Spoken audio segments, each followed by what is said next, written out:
한 세대가 평생을 바쳐 쌓아올린 자산이 있습니다.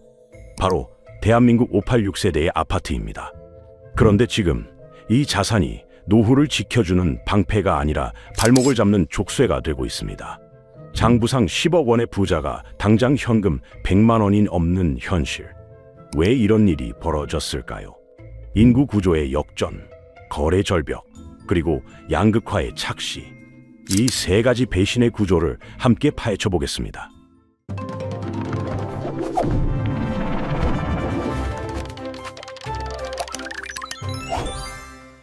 먼저 586세대가 왜 부동산에 올인했는지부터 살펴보겠습니다. 1980년대와 1990년대, 대한민국은 아파트 건설의 황금기를 맞이했습니다. 강남 개발이 본격화되고 일기 신도시가 들어서면서 집을 산 사람들은 예외 없이 돈을 벌었습니다. 그 시절을 온몸으로 경험한 세대가 바로 586세대입니다.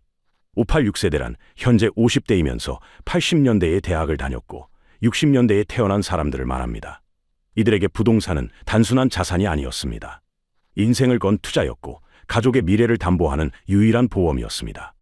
숫자는 이 믿음을 뒷받침해주는 듯했습니다. 서울 아파트 평균 가격은 30년 만에 10배 이상 올랐습니다. 부동산을 보유한 사람과 그렇지 않은 사람의 자산 격차는 걷잡을 수 없이 벌어졌죠. 부동산 불패 신화는 이렇게 한 세대의 집단 기억으로 굳어졌습니다. 하지만 과거의 영광이 미래를 보장해주지는 않습니다. 2026년 현재 부동산 시장의 풍경은 완전히 달라졌습니다. 한때 손님들로 북적이던 부동산 중개업소에는 발길이 끊겼습니다. 매물은 쌓이는데 전화벨은 울리지 않습니다. 호가를 낮춰도 반응이 없는 경우가 허다하죠. 문제는 586세대 대부분이 이 변화를 체감하지 못하고 있다는 점입니다. 뉴스에서는 여전히 서울 집값이 오른다는 소식이 들려옵니다. 내 아파트 시세도 아직은 크게 떨어지지 않은 것처럼 보이죠. 그래서 안심합니다. 조금만 더 기다리면 다시 오를 거라고, 지금 파는 건 손해라고 스스로를 위로합니다. 그러나 이것이 바로 가장 위험한 착각입니다. 부동산의 진짜 가치는 인터넷에 찍힌 호가가 아닙니다. 호가란 집주인이 이 정도에 팔고 싶다고 올려놓은 희망 가격일 뿐입니다. 진짜 가격은 누군가가 실제로 현금을 들고 와서 사겠다고 할 때 정해집니다. 그리고 지금 그 누군가가 사라지고 있습니다. 30년간 쌓아온 불패의 공식이 무너지기 시작한 셈입니다. 이것은 단순한 시장 조정이 아닙니다. 인구 구조가 바뀌고 사회 시스템이 바뀌고 젊은 세대의 생각이 완전히 달라진 결과입니다. 586세대가 경험한 상승장의 조건들이 하나씩 사라지고 있습니다. 지금부터 이 구조적 변화가 왜 586세대의 부동산을 위협하는지 그 세 가지 핵심 이유를 살펴보겠습니다. 그 전에 먼저 586세대의 자산 구조를 이해해야 합니다. 대한민국 가계 자산의 구조를 들여다보면 놀라운 사실을 발견하게 됩니다. 전체 자산의 70%에서 80%가 부동산에 몰려 있습니다. 미국이나 유럽 같은 선진국은 평균 40%에서 50% 수준이죠. 심지어 고령화가 심각한 일본조차 부동산 비중이 30%에서 40%에 불과합니다. 한국은 유독 부동산에 자산이 쏠려 있는 기형적 구조를 가지고 있습니다. 이 구조가 586세대에게 무엇을 의미하는지 구체적으로 살펴보겠습니다. 서울 외곽이나 수도권에 시세 10억 원짜리 아파트를 보유한 60대 부부가 있다고 가정해봅니다. 통계상으로 이들은 상위 자산가입니다. 그런데 이 부부의 통장 잔고는 어떨까요? 놀랍게도 당장 쓸 수 있는 현금이 100만 원도 안 되는 경우가 많습니다. 이런 상황을 부르는 말이 있습니다. 하우스 푸어입니다. 영어로 집은 있는데 가난한 사람이라는 뜻이죠. 이들은 장부상으로는 부자이지만 실제 생활에서는 쪼들립니다. 매달 나가는 관리비와 재산세가 부담스럽습니다. 갑작스러운 의료비 지출에 당황하기도 하고 자녀의 결혼 자금을 보태주고 싶어도 현금이 없습니다. 젊었을 때는 이런 구조가 문제가 되지 않았습니다. 매달 월급이 들어왔고 부동산 가격은 계속 올랐으니까요. 집값이 오르는 한 필요하면 담보대출을 받아서 현금을 마련할 수 있었습니다. 나중에 팔면 그만이었습니다. 하지만 은퇴 후에는 상황이 완전히 달라집니다. 월급이 끊기면 수입원이 사라집니다. 국민연금만으로는 기본적인 생활비도 빠듯하죠. 그렇다고 집을 담보로 대출을 받자니 이자 부담이 걱정됩니다. 게다가 집값마저 떨어지기 시작하면 담보 가치가 줄어들어 은행에서 추가 상환을 요구할 수도 있습니다. 결국 남은 선택지는 하나입니다. 집을 파는 것입니다. 그런데 여기서 진짜 문제가 터집니다. 팔려고 내놔도 매수자가 나타나지 않는 겁니다. 586세대의 자산 구조는 지금 이 지점에서 근본적인 한계를 드러내고 있습니다. 쓸 수 없는 자산은 아무리 숫자가 커도 그림의 떡에 불과합니다. 10억짜리 아파트가 있어도 그것을 실제로 현금화할 수 없다면 노후 자금으로서의 가치는 없는 것과 마찬가지입니다. 이것이 바로 가난한 부자들의 딜레마입니다. 자산은 있는데 돈이 없고 돈이 필요한데 자산을 팔 수가 없습니다. 이 딜레마가 왜 발생했는지 그 첫 번째 이유를 살펴보겠습니다. 586세대가 부동산에 배신당하는 첫 번째 이유는 인구 구조의 역전입니다. 쉽게 말해 집을 팔고 싶은 사람은 넘쳐나는데 사줄 사람이 사라졌다는 뜻입니다. 한국의 인구 구조를 간단히 정리해 보겠습니다. 베이비붐 세대는 1955년부터 1963년 사이에 태어난 사람들로 약 700만 명입니다. 이들의 자녀 세대인 에코붐 세대는 1979년부터 1992년 사이 출생자로 약 900만 명이죠. 여기까지는 수요와 공급이 어느 정도 맞아떨어졌습니다. 문제는 그 다음 세대입니다. 에코붐 세대 이후로 출생률이 급락했습니다. 지금 20대와 30대 초반에 해당하는 세대는 에코붐 세대의 절반 수준밖에 되지 않습니다. 2024년 한국의 합계 출산율은 0.75명입니다. 9년 만에 처음으로 반등했다고는 하지만 여전히 전 세계 최저 수준이죠. 합계 출산율이란 여성 한 명이 평생 낳을 것으로 예상되는 아이의 수를 말합니다. 참고로 서울의 출산율은 0.58명으로 전국에서 가장 낮습니다. 이것이 부동산 시장에 어떤 의미를 갖는지 생각해보면 아찔해집니다. 586세대가 본격적으로 은퇴하면서 집을 팔기 시작하는 시점과 그 집을 받아줄 젊은 세대의 수가 급감하는 시점이 정확히 겹칩니다. 쏟아지는 매물은 점점 늘어나는데 이를 소화할 수요는 점점 줄어드는 구조입니다. 여기서 중요한 것은 MZ세대가 단순히 돈이 없어서 집을 안 사는 게 아니라는 점입니다. 물론 경제적 어려움도 있습니다. 하지만 더 근본적인 이유가 있죠. 이들은 부모 세대의 고생을 직접 목격했습니다. 평생 집값 상승만 바라보며 허리띠 졸라매고 살았던 부모가 정작 노후에는 현금 부족으로 고통받는 모습을 봤습니다. 게다가 이들은 인구 구조 데이터를 읽을 줄 압니다. 앞으로 집을 살 사람이 줄어든다는 것을 알고 있습니다. 그래서 내린 결론은 명확합니다. 굳이 무리해서 집을 살 필요가 없다는 것입니다. 이 상황을 극장에 비유해 보겠습니다. 좁은 출구가 하나 있는 극장에 불이 났습니다. 안에는 수천 명이 있고 모두가 동시에 나가려고 합니다. 이때 어떤 일이 벌어질까요? 출구 앞에서 사람들이 몰려 앞으로 나가지 못하게 됩니다. 아무도 제대로 빠져나가지 못하는 상황이 벌어지죠. 586세대의 부동산 매각도 마찬가지입니다. 모두가 비슷한 시기에 집을 팔려고 하면 매물이 한꺼번에 쏟아집니다. 그런데 받아줄 사람은 턱없이 부족합니다. 이것이 인구 구조가 만들어낸 첫 번째 배신입니다. 인구 구조가 첫 번째 배신이라면 두 번째 배신은 더 직접적입니다. 바로 환금성의 문제입니다. 환금성이란 자산을 얼마나 빨리, 얼마나 쉽게 현금으로 바꿀 수 있는지를 말합니다. 부동산이 가진 치명적인 단점이 바로 여기에 있습니다. 내가 팔고 싶을 때 팔 수 없다는 것입니다. 주식이나 금 같은 자산은 시장이 열려 있는 한 언제든 팔 수 있습니다. 가격이 마음에 안 들어도 급하면 손해를 보고라도 즉시 현금화가 가능하죠. 그런데 부동산은 다릅니다. 아무리 급해도 살 사람이 나타나지 않으면 팔 수가 없습니다. 2024년과 2025년 부동산 시장에서 흥미로운 현상이 나타났습니다. 금리가 내려가기 시작했고 일부 지역에서는 거래량이 회복되는 듯 보였습니다. 실제로 2024년 아파트 거래량은 전년 대비 16% 이상 증가했습니다. 그런데 여기에 함정이 있습니다. 거래가 늘어난 곳은 서울 핵심 지역과 신축 아파트에 집중되어 있습니다. 반면 아파트가 아닌 주택의 거래량은 고작 0.6% 늘어나는 데 그쳤습니다. 이것이 의미하는 바가 무엇일까요? 똑같은 부동산이라도 누군가는 팔리고 누군가는 팔리지 않는다는 뜻입니다. 그리고 586세대가 보유한 외곽의 오래된 아파트, 지방의 주택들은 대부분 후자에 속합니다. 이런 지역에서는 호가를 낮춰도 문의 전화가 오지 않습니다. 매수자 자체가 시장에서 사라진 겁니다. 앞서 말씀드린 것처럼 내 집의 진짜 가치는 누군가가 실제로 현금을 들고 사겠다고 할 때 정해집니다. 그리고 지금 상황에서는 그 진짜 가격이 얼마인지조차 알 수 없습니다.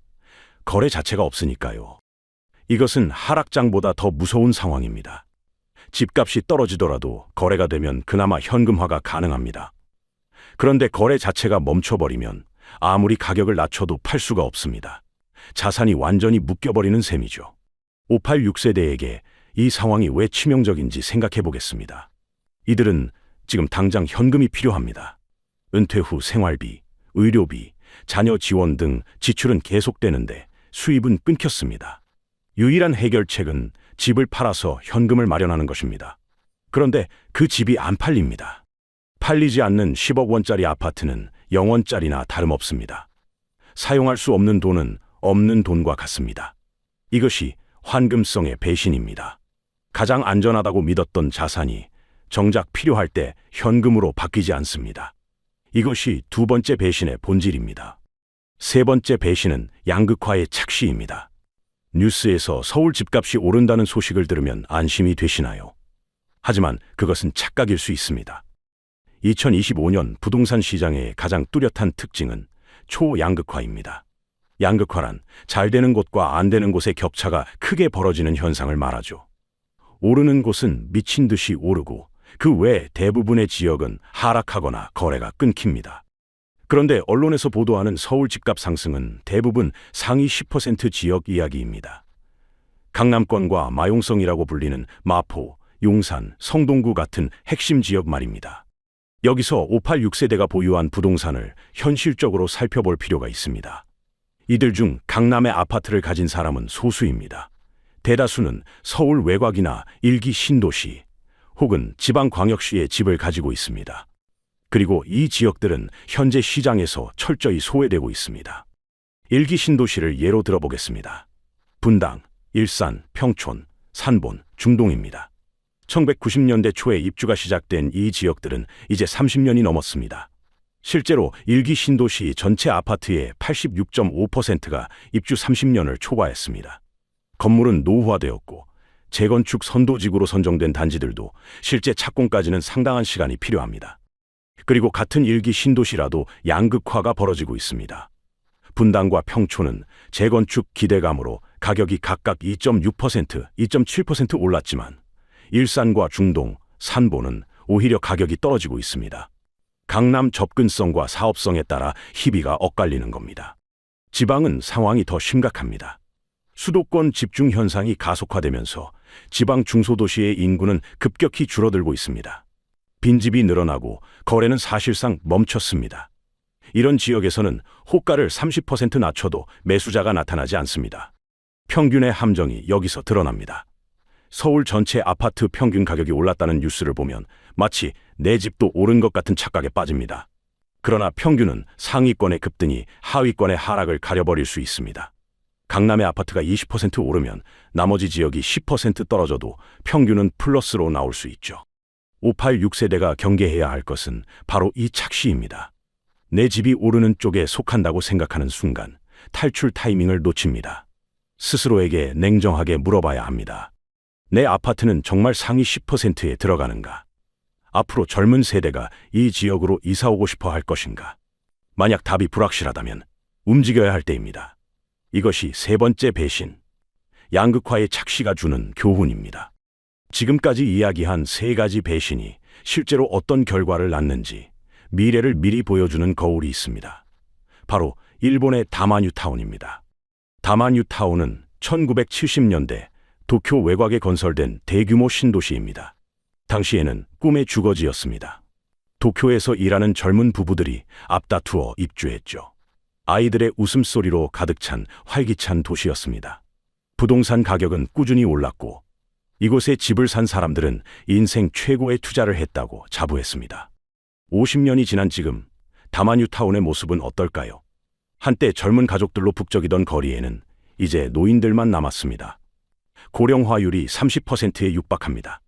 학교는 폐교되었고 상가는 문을 닫았습니다. 아파트 한 동의 절반이 빈집이라는 보도도 나왔죠. 젊은 세대는 도쿄 도심으로 떠났습니다. 남은 것은 텅 빈 아파트와 낡은 도로, 그리고 문 닫은 상가뿐입니다. 가장 충격적인 현상은 일본 전역에서 벌어지고 있습니다.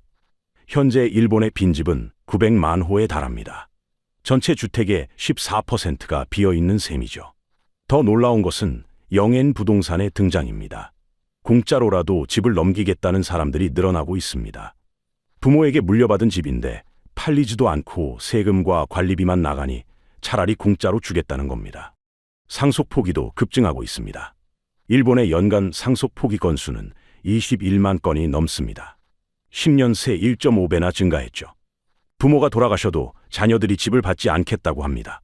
물려받으면 고정자산세와 관리비만 나가고 팔리지도 않으니 차라리 포기하겠다는 겁니다. 평생을 바쳐 마련한 내 집이 자녀에게는 짐이 되어버린 셈입니다. 일본에서는 이런 부동산의 부자를 짐 부자로 바꿔서 부동산이라고 부릅니다. 이제 한국의 일기 신도시와 수도권 외곽을 떠올려 보겠습니다. 분당, 일산, 평촌입니다. 이 지역들도 입주 30년을 넘겼습니다. 초기 입주자들은 이제 60대, 70대가 되었습니다. 젊은 세대의 유입은 줄어들고 있죠. 다만 뉴타운과 닮은 점이 많습니다. 우리는 다르다고 생각하실 수 있습니다. 한국 부동산은 특별하다고 믿고 싶으실 겁니다. 하지만 냉정히 보면 한국의 인구 감소 속도는 일본보다 더 빠릅니다. 고령화 속도도 세계에서 가장 빠른 수준입니다. 일본의 사례는 분명한 경고입니다.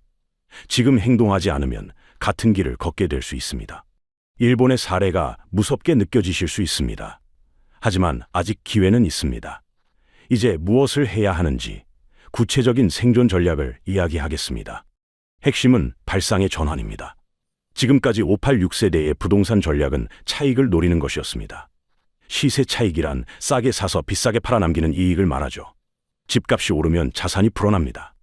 이 공식이 30년간 통했습니다. 하지만 앞으로는 다릅니다. 차익이 아니라 흐름으로 생각을 바꿔야 합니다. 현금 흐름이란 매달 또는 정기적으로 실제로 손에 들어오는 돈을 말합니다. 첫 번째 전략은 다운사이징입니다. 평수를 줄이라는 말입니다. 그런데 여기서 중요한 것이 있습니다. 외곽으로 이사가서 평수를 줄이는 것은 최악의 선택입니다. 오히려 반대로 가야 합니다. 도심의 소형 아파트로 옮기는 겁니다. 이유는 간단합니다.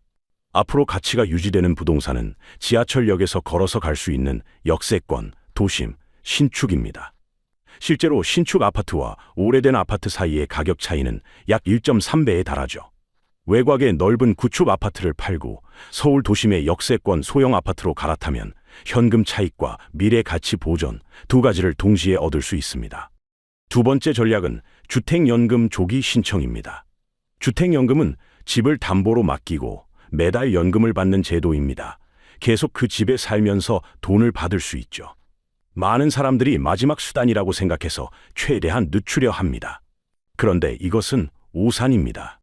주택연금의 월 수령액은 신청 시점의 집값을 기준으로 계산됩니다. 만약 앞으로 집값이 떨어진다면 늦게 신청할수록 받는 돈이 줄어듭니다.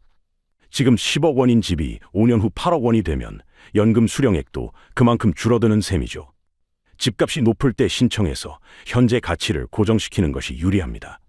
세 번째 전략은 자산 배분의 재조정입니다.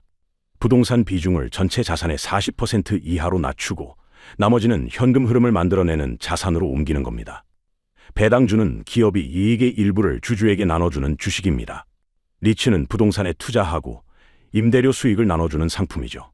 채권은 정부나 기업에 돈을 빌려주고 이자를 받는 것입니다. 이런 자산들은 매달 또는 매분기 현금이 들어옵니다. 집값 상승을 기다리는 것이 아니라 실제로 쓸 수 있는 돈이 정기적으로 들어오는 구조를 만드는 겁니다. 덩치 큰 아파트를 끌어안고 버티는 것은 더 이상 전략이 아닙니다. 지금 시대에 그것은 도박에 가깝습니다. 전략을 알았으니 이제 실행만 남았습니다. 지금까지의 이야기를 한 문장으로 정리하겠습니다. 586세대가 평생을 바쳐 쌓아올린 부동산 자산이 지금 구조적인 위기 앞에 서 있습니다. 인구 구조의 역전으로 매수자가 사라지고 있습니다. 거래 절벽으로 현금화가 불가능해지고 있습니다. 양극화의 착시 속에서 내 집만 괜찮다는 믿음이 탈출 기회를 가로막고 있습니다. 이 세 가지 배신은 이미 시작되었습니다. 지금 여러분이 쥐고 있는 것은 황금알을 낳는 거위가 아닐 수 있습니다. 시한폭탄일 수 있습니다. 그리고 그 타이머는 이미 돌아가고 있습니다. 2026년은 중요한 갈림길입니다. 베이비붐 세대의 은퇴가 본격화되면서 매물이 쏟아질 것입니다. 지금 시장에 나와 있는 매물은 시작에 불과하죠.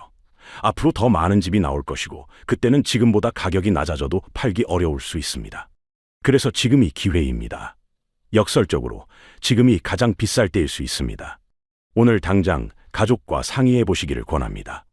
우리 집 자산 구조가 어떻게 되어 있는지 점검해 보십시오. 부동산 비중이 얼마나 되는지, 현금 흐름은 충분한지 확인해 보십시오. 그리고 필요하다면 자산 구조 조정을 시작하십시오.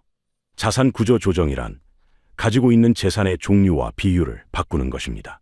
부동산 비중을 줄이고 현금성 자산을 늘리는 것이 대표적이죠.